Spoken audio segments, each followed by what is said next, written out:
I love living in the United States, and I hope you do too. I particularly love the freedom of speech that the United States has. If you have a controversial opinion, the government is not going to come after you. The mainstream media does have clear agendas towards some controversial opinions.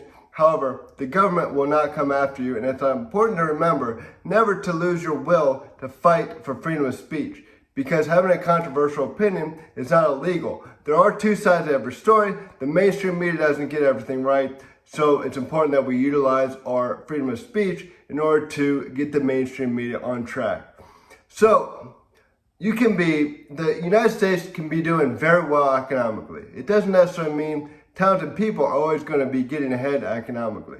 That's the way it should be, but it doesn't necessarily mean that way. First of all, if you make poor decisions, you're economically probably not going to be doing that great, even if you are very talented. The point of this video, though, is not discussing if you make poor decisions, your life is not going to be great economically.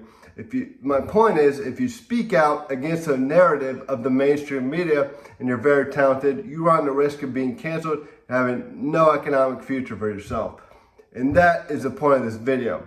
So, it's important that we never lose our right to fight for freedom of speech. When it comes to topics like abortion, election integrity, race, religion, the LGBT community, the mainstream media has a clear agenda.